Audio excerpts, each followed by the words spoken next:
De vuelta ya aquí en el panel con este tema que es espinudo, que no termina, que pasa a segundo trámite legislativo, pero presentamos a nuestro panel. ¿Te parece? Exactamente, nuestro panel de invitados. Por este lado hay uno que está aquí, está por llegar. Pero entramos por aquí. Nicolás Eizaguirre, Cristian Valenzuela, Isabel Pla, muy buenas noches. Hay que decir que aquí tenemos Isabel Pla, que siempre es panelista nuestra, pero ahora ya está de vocera del candidato Sichel, ¿cierto? Así Isabel? es. Importante. Sí. Muy buenas noches a los tres y te damos la bienvenida a Javiera Toro. Javiera, muy buen de Comunes y del comando de Gabriel Boric. Javiera, gracias por estar aquí, muy buenas noches. Buenas noches, gracias por la invitación. Bueno, y el asiento vacío, en cualquier segundo entra el diputado Víctor Torres, ¿cierto? Que también es parte de la candidatura de Yasna Proboste, así es que apenas entre lo hacemos sentarse. ¿Partamos? Sí, partamos con un tema de hoy, de la prensa internacional, de muchísimos diarios del mundo. Que entre nomás, que entre nomás. Que incluye, sí. Que entre la modelo. A Víctor Torres ya lo dejamos presentado. Que incluye en el capítulo chileno, si se quiere, al propio presidente Sebastián Piñera, mencionado en este trabajo, por platas en una operación, fiscales, una operación de venta, ¿cierto? Y en particular se menciona una operación entre privados que habría estado, según dice esta investigación, condicionado a un tercer pago a una decisión que correspondió al presidente Piñera en su primer gobierno, que tiene que ver con la mina Dominga que habría vendido.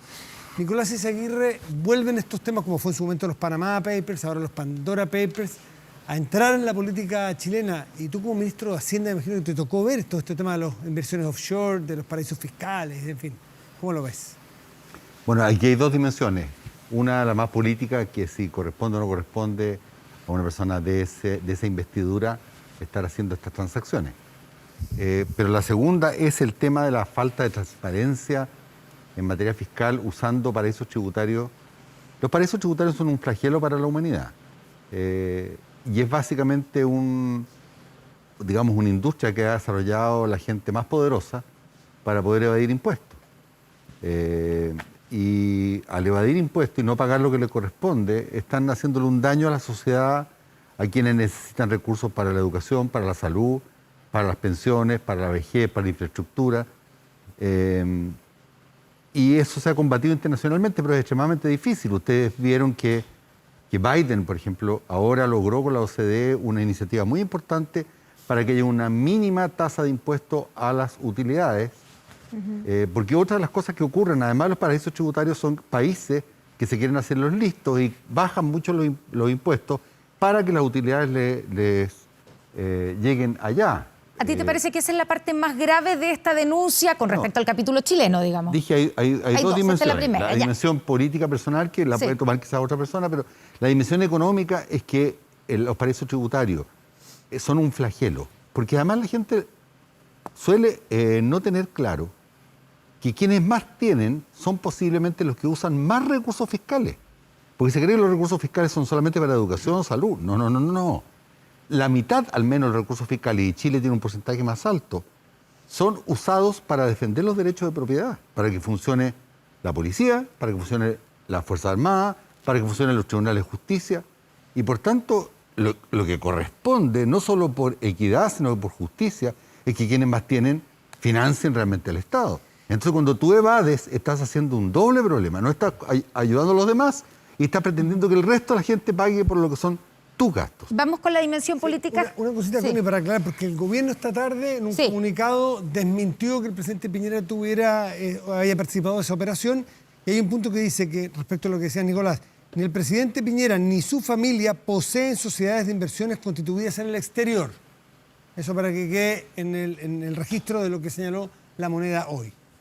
Javiera, desde el punto de vista político, porque vimos obviamente a todos los candidatos presidenciales referirse a este tema. Incluso hubo algunos diputados, creo, que amenazaron o dijeron que esto tenía que ser una acusación constitucional. ¿Qué crees tú?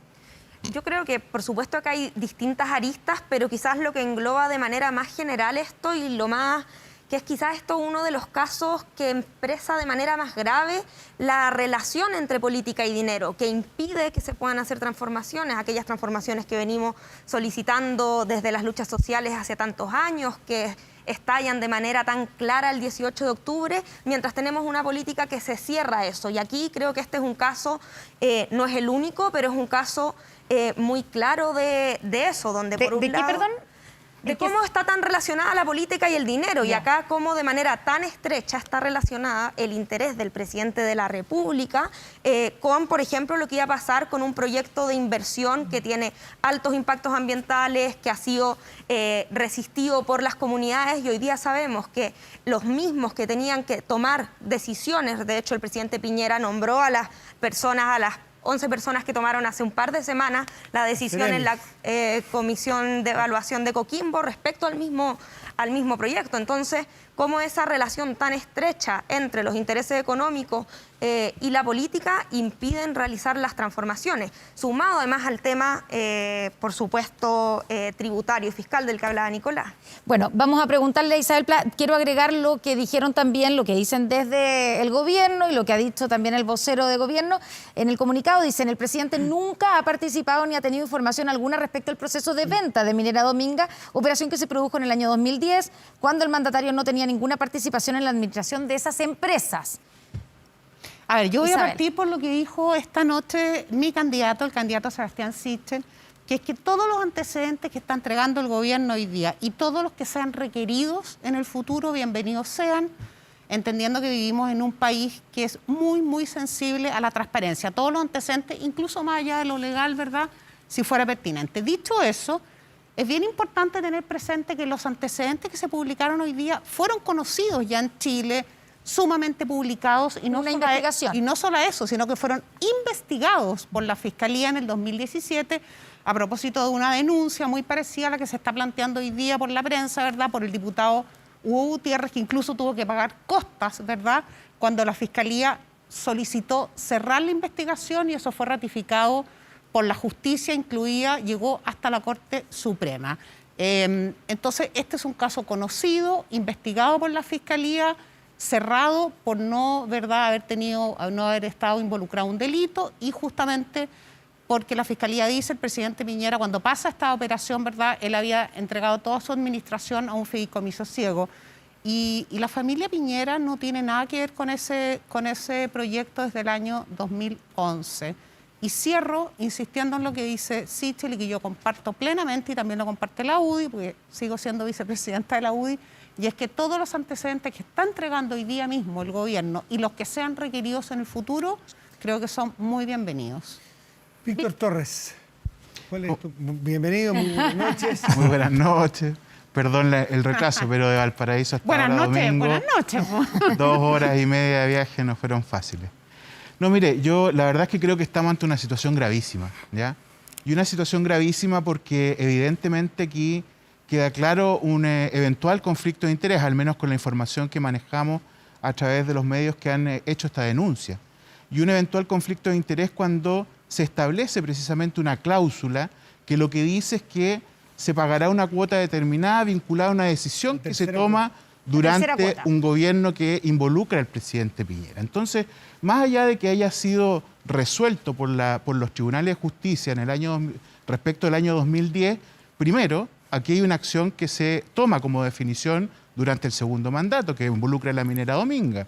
Y lo segundo es que tiene que ver efectivamente con el hecho del por qué entonces se firma esta cláusula, ya por parte de los hijos de Sebastián Piñera, que asocian precisamente esta tercera cuota a una acción dentro de del gobierno del papá, digamos, del presidente Piñera. Entonces, Chile exige hoy día el máximo de transparencia, y en ese sentido yo creo que no basta con las declaraciones que ha dado el gobierno hasta el momento. ¿Esa es la parte más grave a tu juicio, Víctor? La parte, digamos, del compromiso de que se paga la tercera cuota si es que, condicionado a que si es aprobado medioambientalmente el proyecto Dominga.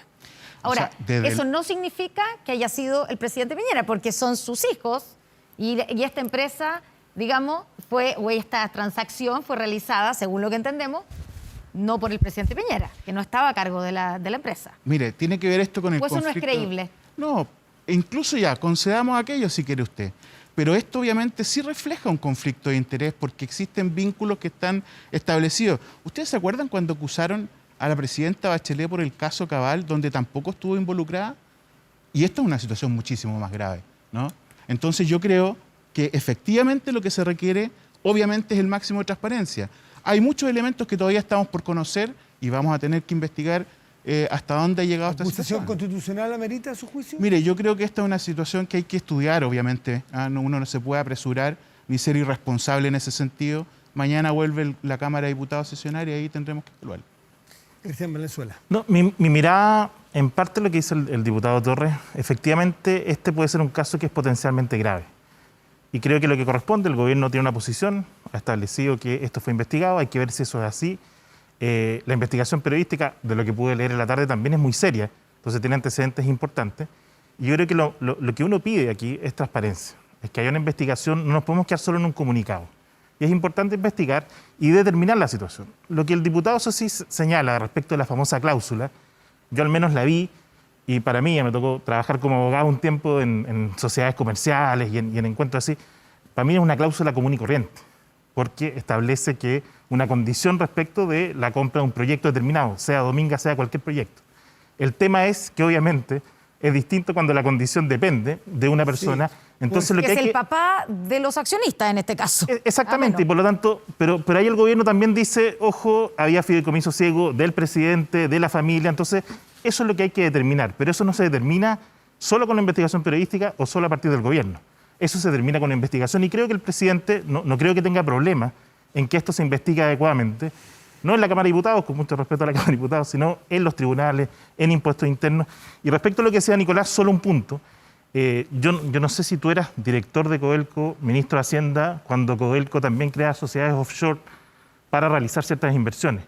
Entonces, eso también es una práctica que no necesariamente significa todos los problemas potenciales que tienen las sociedades offshore en paraísos fiscales respecto al narcotráfico, corrupción. También legítimamente, hasta ahora, eso ha ido cambiando y se ha ido modificando, se usan para realizar inversiones afuera. No sé si este es el caso y no los quiero excluir de eso, pero creo que también no hay que generalizar porque también se ha hecho antes en gobiernos anteriores. ¿Nicolás?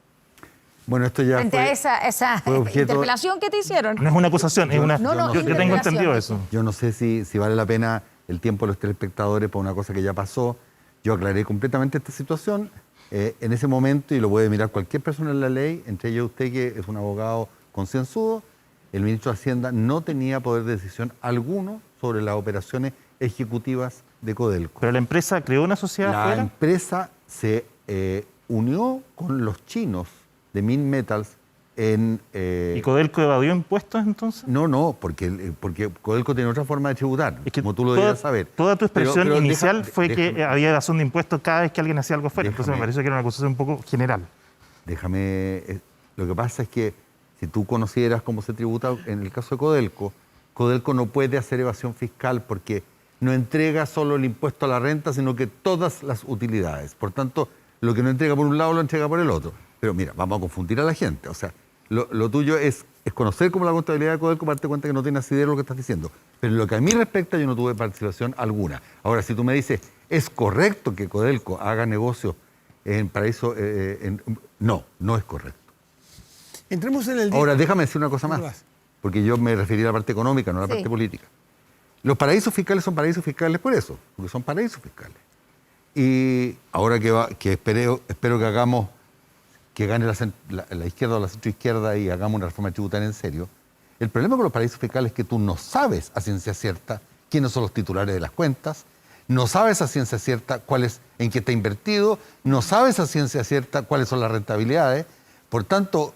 La moneda podrá desmentir, otros podrán acusar, pero la verdad las cosas es que se requiere una investigación muy a fondo y no estoy nada seguro que vaya a poder llegar a puerto.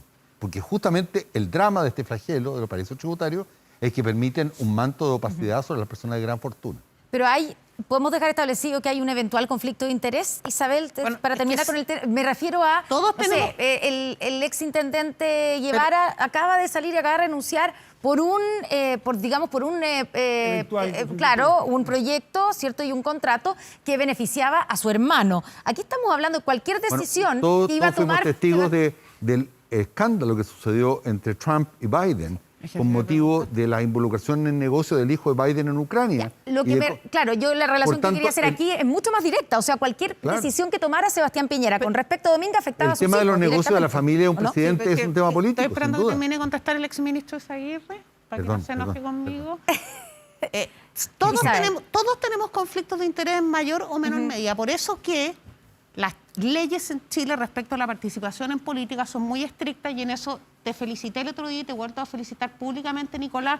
Creo que un aporte muy importante fue la reforma que hizo la presidenta Bachelet en su segundo gobierno, cuando reguló todavía más esto. Uno tiene conflictos de interés y lo que tiene que hacer es transparentarlos. Hace una declaración de intereses, de patrimonio, y en el caso de personas con rentas o con patrimonios muy importantes, como es el caso del presidente Piñera, delegan su administración en un fideicomiso ciego, que significa que ellos no tienen conocimiento de las operaciones que se hacen con ese patrimonio. Hay varios ministros, entiendo, que han delegado la administración de sus bienes en un fideicomiso ciego. Eso en este gobierno y en los futuros que vengan. Esto no tiene que ver con derecha e izquierda, tiene que ver con que los conflictos de intereses existen y por eso se transparentan. Sí, pero me permite, lo que pasa es que, a ver, cuando uno dice que todas las personas tienen conflicto de interés, como minimizar el impacto de lo que significa que el presidente o su familia esté involucrado en una situación como esta.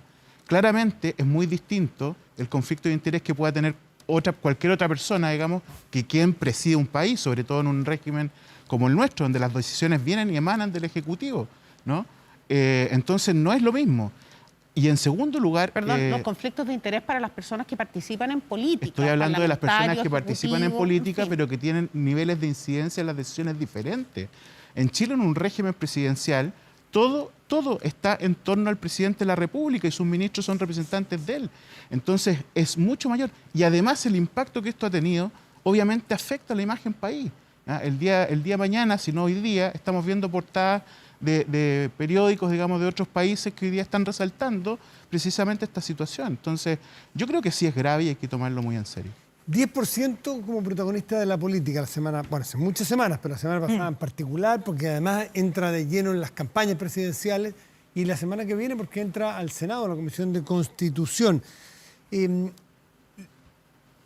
Hay una correlación muy directa entre los parlamentarios en la Cámara de Diputados que van a una reelección y apoyaron el 10%, y aquellos que no van, no digo 100%, pero hay una correlación muy alta. Y esto toda vez que prácticamente es consenso de que es una muy mala política que tiene efectos o externalidades muy negativas para incluso la gente más humilde a través de la inflación, por ejemplo. Así y todo, ignorando los alcances técnicos, se vota a favor, claro, porque es oreja en las encuestas, en las elecciones y en las campañas. Javiera, ¿cómo lo ves tú? O sea, yo creo que es cierto que hay un consenso que esta no es una buena política pública y que no es lo que todos quisiéramos, pero yo no sería tan simplista de decir que es simplemente un tema de campaña. Estamos aquí porque hay una crisis profunda del sistema de pensiones, estamos aquí por la ausencia de protección social. ¿Qué mejoran las pensiones el 10%? No, el 10% hoy día es necesario debido a la ausencia de protecciones sociales y la crisis a la que nos trajo la pandemia. ¿Hay ausencia de apoyos sociales con los IFE últimos? O sea, en general en Chile tenemos una condición de precariedad que estaba muy al límite ya desde antes de la pandemia, y con la pandemia, con los apoyos que llegaron tarde, con un gobierno celebrando los 65.000 pesos, esa situación se precarizó. Harta agua bajo ese puente, es cierto, desde ese momento. Pero cuando la gente lo está demandando y lo necesita para sus necesidades, eso es una realidad concreta que está sucediendo. Víctor, sumándote también en que tú también tuviste que votar. Sí, sí. Pero no va a la reelección, Víctor. Muy bien, Matías. Alguien me dijo que era porque yo iba a la reelección. No voy a la reelección. Tú fuiste de los que no vas a la reelección, pero votaste a favor. Pero voté a favor, sí. Mira, efectivamente, es verdad que desde el punto de vista técnico yo entiendo, y he escuchado incluso a Nicolás cuando ha hablado que no está de acuerdo con el retiro, con los retiros de fondo, porque uno entiende el impacto que puedan tener. Pero más allá del elemento técnico, hay un elemento político que es cierto. El retraso que existió, digamos, por parte del gobierno de implementar una política pública eficiente generó, obviamente, un daño en el tiempo que la gente lo resintió, y lo resintió de manera importante. Cuando nuestra candidata Yasna Proboste finalmente toma esta definición de decir que lo va a apoyar, es precisamente después de haber escuchado a una gran cantidad de personas que han planteado que todavía lo requieren. Yo tuve la oportunidad de estar hace unos días atrás en el Tao, en la Villa Esperanza, y me junté con mujeres jefas de hogar que gracias a ese 10% hoy día han podido sustentar mejoras en sus condiciones habituales, lo que obviamente habla de una carencia importante de políticas públicas. Entonces, Ahora, obviamente... si la preocupación, porque lo dijo también la candidata Yasna Proboste, lo ha dicho al momento de justificar cierta opción, que era por las mujeres. Ahora, si uno ve en los detalles de los números, las mujeres son precisamente las más afectadas con los retiros porque es a las que les baja más la pensión futura. Pero abre también... Es pan para hoy y hambre para mañana, pero estamos de acuerdo con eso, ¿no? Es evidente, si nadie está discutiendo que tiene un efecto sobre las pensiones. El punto es que hoy día tú tienes una urgencia, entonces ahí hay un choque, hay una colisión entre la realidad que te tienes que enfrentar desde el punto de vista político con lo técnico, cómo lo conjugas en una situación de emergencia como la que estamos viviendo. Hay que recordar que seguimos en pandemia y todavía siguen coletazos afectando a la gente. No es solo un cálculo de Excel. Cristian Valenzuela, ¿tú crees que hay un cálculo electoral aquí? Llevamos 4 retiros. Los primeros 2 era un problema grave. Efectivamente, el gobierno llegó tarde, llegó con ayuda insuficiente y uno puede entender que era necesario para muchas personas que era extremo. El tercero es populismo puro, populismo parlamentario puro. Y el cuarto es populismo presidencial puro. Porque los 2 candidatos, Gabriel Boric y Yasna Proboste, no juraron, pero prometieron ante el país, en los debates, en los foros, que existiendo el IFE no iban a votar a favor. Se dieron vuelta a la chaqueta. Y la vuelta de chaqueta además fue condicionada, porque Gabriel Boric repetió hasta el cansancio que no iba a aprobar un cuarto retiro que fuera sin la deducción de impuestos. Y finalmente lo que vimos el miércoles o el martes fue que se aprobó el retiro sin impuestos y ahora va a pasar lo mismo en el Senado, creo yo, porque hay una fiebre de entender que esto es una herramienta electoral. Yo creo que cada día menos. Y la gente también va a valorar la consecuencia y la coherencia de los que entienden el daño que le hace no solo a las pensiones, sino que también al país a través de la inflación, a través de los créditos hipotecarios, a través de los créditos de consumo. Todo eso tiene a que también le va a llegar a las personas más pobres. ¿Tú crees que se va a aprobar en el Senado? De todas maneras, no tengo ninguna duda. Tiene que haber 2 votos de la derecha para que se apruebe, ¿eh? Probablemente van a haber 5. Y todos los senadores de izquierda que dicen hoy y que dijeron la semana pasada, Carolina Goich, Carlos Montes, todos ellos van a terminar cuadrándose con...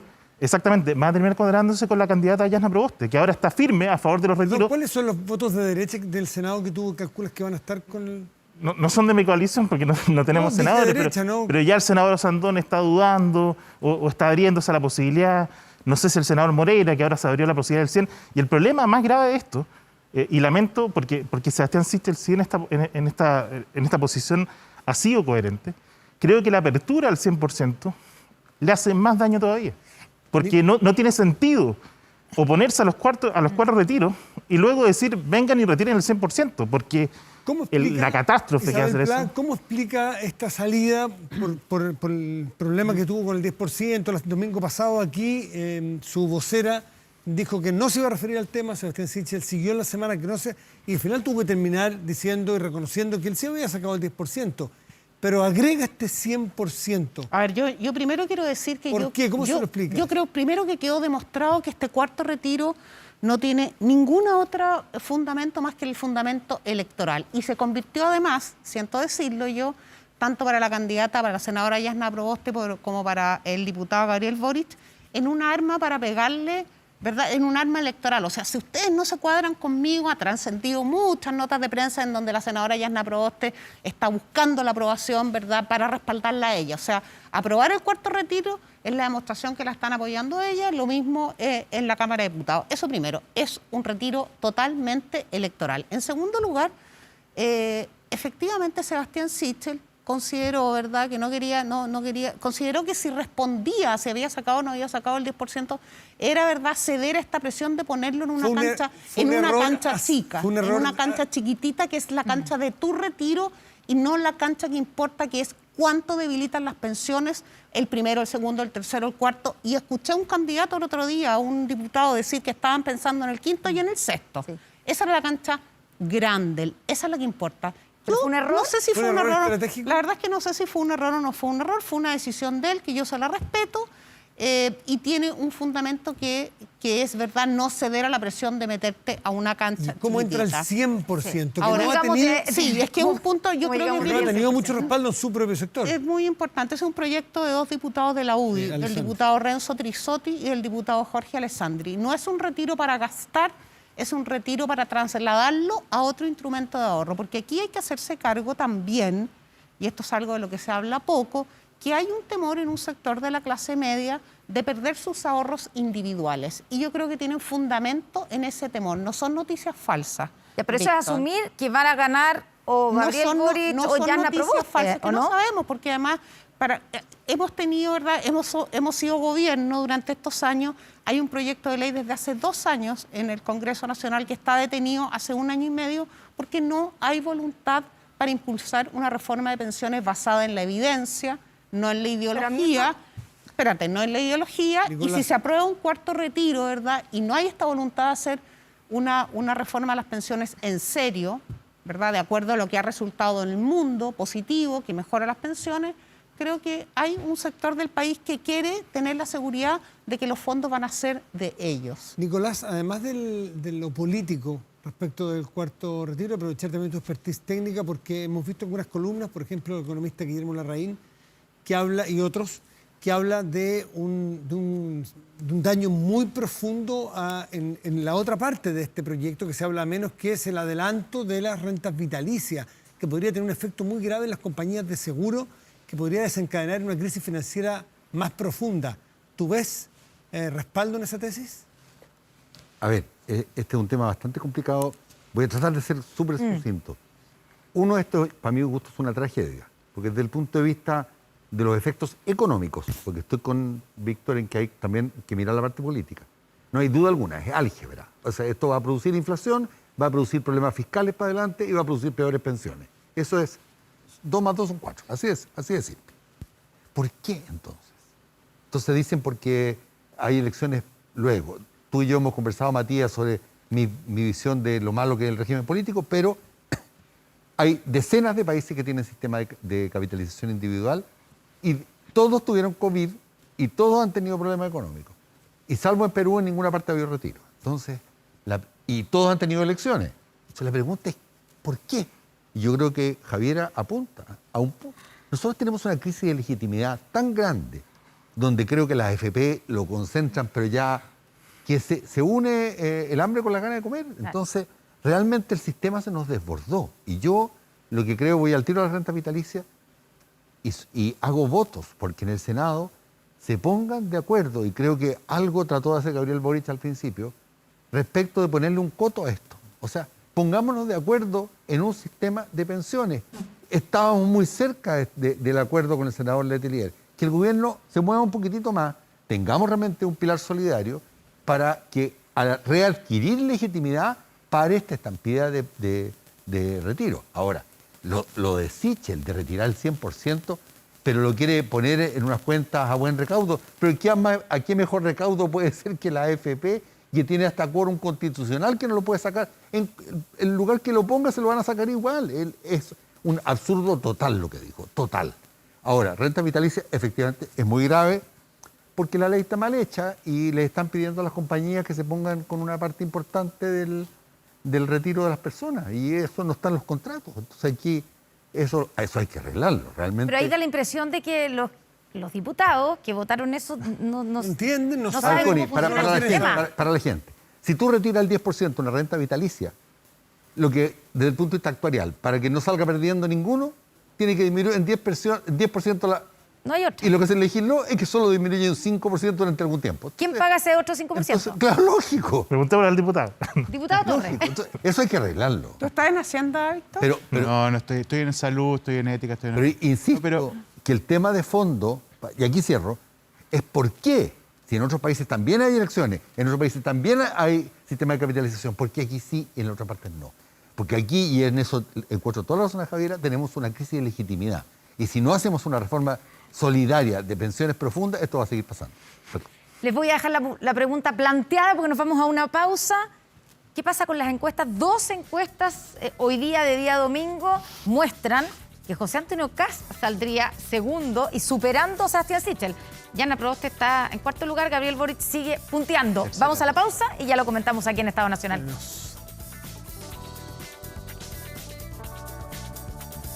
Cuando se trata de las pensiones, la idea es sumar más para mejorarlas. Más aporte solidario del Estado sería sumar.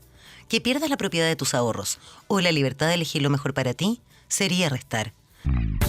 Estamos estamos de vuelta aquí en Estado Nacional. Faltan 19 minutos para las 12 de la noche y hoy día, lo decíamos, lo dejamos planteado, Matías, exacto. 2 encuestas, tú tienes ahí los datos, la Academ y Pulso Ciudadano también, 2 encuestas presidenciales que muestran un cambio bien importante de una semana a otra. A ver, para mostrarles la Academ, que es la que salió más tarde en la noche, da a Gabriel Boric con 22, luego con 15 a José Antonio Kast, da Segundo con lugar. 12, segundo lugar 12 Sebastián Sichel en empate con Jasna Proboste. Son los 4 que encabezan la lista. Son encuestas.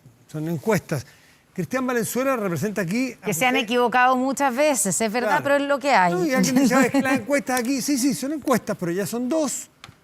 Es la segunda semana que una de estas encuestas, que es la Academ, que da José Antonio Kast en esa posición. ¿Ustedes cómo los pilla esta situación? ¿Era el momento que lo esperaban? ¿Cómo lo explican? Mark Twain dijo, hay mentiras, malditas mentiras y estadísticas. Y en este caso me quedo con esa frase para entender que las encuestas van mostrando movimiento. Nosotros en la calle, en el apoyo que hay, en la invitación a este programa, gracias a don Rodrigo Álvarez, que es el dueño del local, muestran que hay un mayor interés. Pero uno se tiene que quedar con eso, seguir trabajando con mucha humildad, con mucho compromiso, y veamos qué pasa la próxima semana. Yo creo que te suben, te bajan. 2 semanas antes de la primaria, Daniel Jadwe y Joaquín Lavín iban a ser los candidatos presidenciales en primera vuelta y eso se esfumó rápidamente. Así que nos quedamos con eso, por supuesto contentos, pero con esa mirada humilde y trabajadora. Al otro lado, la mala noticia para Sebastián Sichel, Isabel Pla. Bueno, mira, yo creo que las Es una encuestas... caída fuerte. Yo creo que las encuestas son fotos del momento o series, si quieres, sí que han habido varias encuestas del momento. Es importante leerlas, verlas.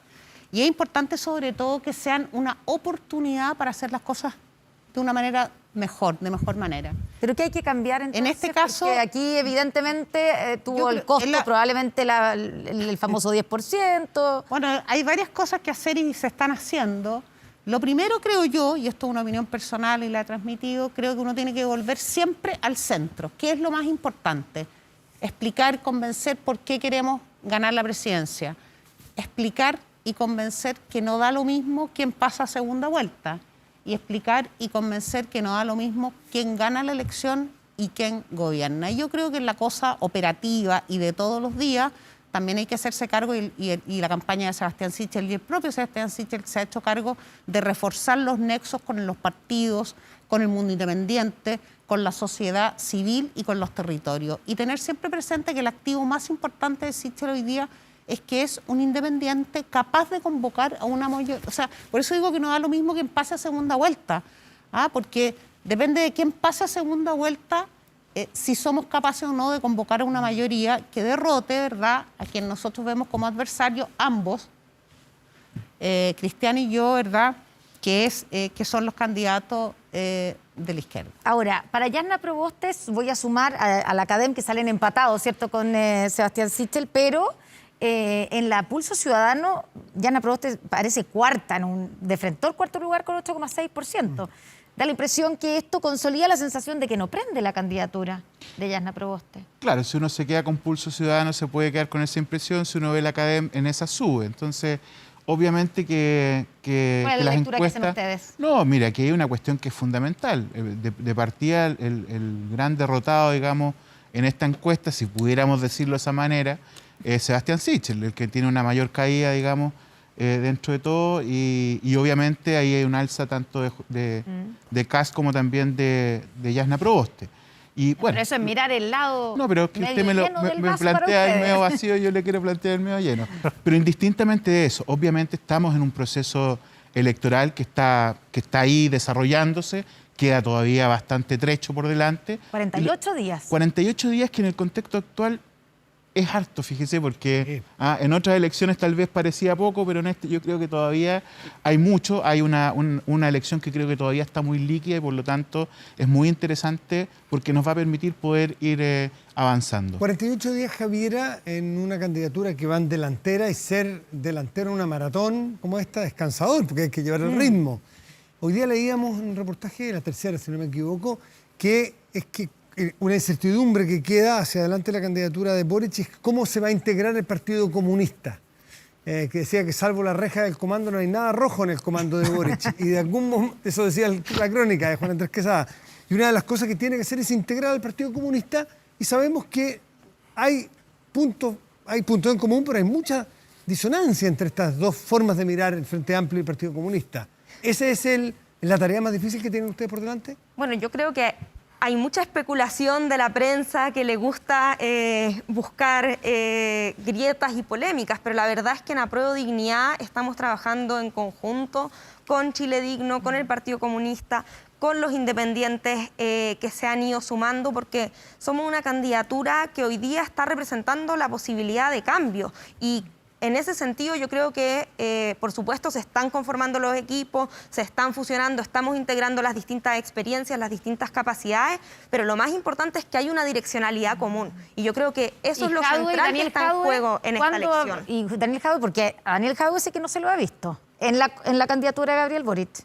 Bueno, pero esto es más que una persona, esta es una candidatura colectiva, tenemos compañeros del Partido Comunista, Daniel en particular viene saliendo de una elección, supimos que estaba también en un periodo de descanso, pero no está presupuestado que se sume a la está completamente comprometido en su comuna, en Recoleta, y hemos seguido trabajando en conjunto, y ahí hay muchísimas otras personas, otros liderazgos, y no solo del Partido Comunista, sino también independientes, como digo, porque ahí estamos comprometidos con una oportunidad de cambio, y ahí quiero poner un punto, porque yo creo que eso es lo que está en juego en esta elección. Si vamos a seguir con una continuidad que creo que es sumamente irresponsable en relación, por ejemplo, a lo que se planteaba antes con el tema de pensiones, que Isabel llegaba como estamos en esta crisis, pero bueno, hagámonos responsables. ¿Quiénes está gobernando? ¿Por qué no hemos podido tener una reforma de pensiones? Porque hay algunos que insisten en un sistema que está absolutamente deslegitimado. Tenemos una sociedad que lleva 10 años diciendo no más AFP, y en cambio algunos insisten en seguir incorporando más recursos a la AFP. Entonces creo que son ese el tipo de cosas que están en juego en esta elección, y nosotros tenemos claro que el status quo es prolongar la inestabilidad. Entonces estamos todos comprometidos con un proceso de cambios, y eso lo representa, no tengo ninguna duda, todo Apruebo Dignidad. Para ustedes, para la candidatura de Gabriel Boric, ¿frente a qué rival es más fácil para Gabriel Boric llegar a la presidencia? ¿Frente a José Antonio Kast o frente a Sebastián Sichel? Yo creo que ambos representan una continuidad de este mal gobierno de Piñera. Lo hemos visto esta semana, desde la propia Moneda saliendo minutas que favorecen sus candidaturas. Aquí no han llegado minutas. Y en ese sentido, ¿A José Antonio Kast también?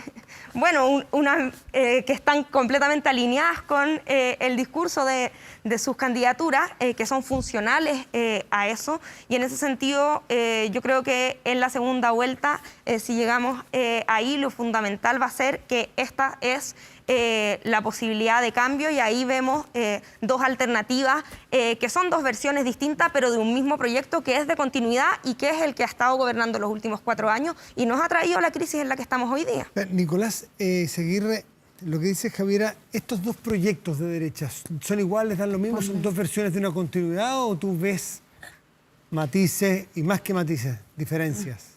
A ver, si nosotros tuviéramos una situación normal, que no la estamos, sin duda alguna, por ejemplo, que entre Angela Merkel y la ultraderecha alemana hay diferencia. Pero como tenemos tan corrido el cerco y hay tantos cambios en en el contrato social que hacer, desgraciadamente ambas son fuerzas refractarias a ese cambio que Chile necesita. Ahora, yo creo que la derecha está en un brete, porque esto de que esté subiendo Kast y esté emparejando y a Kast superando a Sichel, si Kast va a la segunda vuelta con, digamos, Jasna o Gabriel, yo no tengo ninguna duda de que Kast va a perder, porque Kast está en un extremo del cuadro político. Mire, y si gana, y si llegara a ganar, nos va a pasar como en Estados Unidos después de Trump. Nunca hubo una plataforma tan progresista como la que tiene Joe Biden ahora, que desde la época de Roosevelt. Entonces, si la derecha sigue tratando de poner un dique a los cambios se van a terminar imponiendo. Cada vez que la derecha ha gobernado, se radicaliza más la necesidad de cambio. Pero yo creo que esta vez la derecha va a perder. Isabel Pla está levantando la mano aquí. Yo me he tomado... También, a ver, explico. yo creo que es súper bueno siempre hacerlo, pero yo me he tomado el trabajo de leer casi todos los programas de gobierno. Hay algunos programas que no he leído, como el del señor Artés, por ejemplo, ni el de Meo, que creo que no lo ha publicado. ¿Por un problema de tiempo, de interés? No lo sé. ¿No se los ha leído? Pero he leído el programa muy acuciosamente y voy a seguir haciendo lo de Gabriel Boric, por supuesto, que el del candidato que represento, Sebastián Sichel. Javiera dice que esto es una disyuntiva entre cambio y continuidad. Yo creo que hay un sector importante del país que se da cuenta que es una disyuntiva entre dos caminos. Un camino que es un camino con muchos cambios de reforma, pero en paz y con tolerancia cero a la violencia. Un camino de progreso en paz social y de muchos cambios, que representa a Sebastián Sichel, y nosotros nos sentimos representados porque hemos participado de ese proyecto. Cambios con paz social, tolerancia cero a la violencia. Y otro camino, que es el que representa el candidato Gabriel Boric, que representa una coalición en donde el Partido Comunista es predominante, y eso lo sabemos todos porque lo sabemos, porque tiene mayor capacidad territorial, mayor capacidad de movilización social, etcétera, que es un camino que yo y muchas personas sentimos que es de restricción de libertades, que es de retroceso en el sentido del crecimiento económico, y es un camino que yo siento que es mirar para atrás y no mirar para adelante. Así vemos nosotros la disyuntiva a la que nos enfrentamos en la elección presidencial. Pero pareciera que no son ustedes los que están gobernando los últimos 4 años. Este camino que tú dices que viene... La ciudadanía lo tiene claro, sabe lo que representan, y esos cambios con tranquilidad que tú dices no es lo que hemos visto estos años, es lo contrario. Yo te pregunto, la presidenta Bachelet era la continuidad del presidente Ricardo Lagos. Yo creo que era una opción bastante distinta, con una mirada en común, pero con personalidades, con perfiles, con trayectorias y con proyectos diferentes, y así lo demostró en su primero y en su segundo Señor gobierno. Valenzuela levantaba... Sí, yo me quiero hacer cargo un poco de esta noción de extremo o de ultra que le encanta a la gente de izquierda deslizar para tratar de blanquear un poco sus propias extremidades, que creo que también tienen ellos problemas en reconocer lo que han cambiado en la fórmula y en el fondo que tienen. Nosotros nos diferenciamos de ideas, nosotros hablamos de proyectos, de ideas, no hablamos de caricaturas, ni de personas, ni personajes. Y en las ideas, yo pregunto, ¿qué es lo más extremo? ¿Abrir las fronteras de par en par y regularizar y prometer regularizar a todos los migrantes, como lo hace el programa Gabriel Boric? ¿O una migración regular y ordenada como la que prometemos nosotros? No, ustedes prometen zanja, ¿eh? La zanja, disculpa para aclarar un poco a la gente que nos está viendo. La que es zanja, bastante más extremo que regular. No, Matías. Rebajar los impuestos. Dame un segundo. Matías, la zanja en Colchane la empezó a construir Michelle Bachelet con retroexcavadoras. Está la noticia publicada. La idea de la zanja es de ella. Lo que pasa es que nosotros queremos continuarla porque eso tiene un objetivo específico, que es prevenir que las camionetas con migrantes crucen. Dijo que eso era O sea, ¿a ustedes les gusta la retroexcavadora? Para construir zanja, no para destruir el modelo del cual ustedes también se han beneficiado. Migración. Gabriel Boric, subir los impuestos radicalmente. Nosotros prometemos bajarlos radicalmente para que haya crecimiento, empleo. Los cambios previsionales, Diego Pardo lo hacía en la entrevista que está circulando en estos días, subirlo a 18 puntos, pero además, por ejemplo, solo un ejemplo, quieren usar cotizaciones laborales para financiar la tarifa cero del transporte público. Eso está en el programa, no es un invento mío. Para mí eso es extremo. Para mí no es extremo bajar los impuestos, tener una migración ordenada, mantener la estabilidad del país. Entonces, esa caricatura al menos nosotros no nos hacemos cargo y creemos que la segunda vuelta, sin jugar todavía la carta anticomunista, tendremos que además converger con la gente de centro derecha y con la gente de centro para un proyecto común que nos permita ganar la elección. ¿Vamos a la pausa? Sí, tenemos que ir a una pausa y ya volvemos. Espérenos. Y ya son 2 minutos pasadas las 12 de la noche. ¿Pero decir, cómo? ya el lunes en rigor, sí que despedimos. Pasó rapidísimo. Javiera Toro, muchas gracias por estar aquí. Muchas Víctor gracias. Torres, Oiga, muchas gracias. Espero que para la próxima me invite para hablar de la reforma de pensiones de Yasna Proboste, que no me han dejado. Usted, Ya, pero llega temprano, ¿no? Llegando la Voy a hora, salir 4 horas. contesta todas las preguntas. Isabel Pla, muchísimas gracias. Buenas noches. Cristian Valenzuela, Nicolás Izaguirre, como siempre, muchas Muchas gracias por estar gracias. aquí. Tony, un gustazo. Que tengan una muy buena semana. Buenas Gracias noches. por venir. Chao.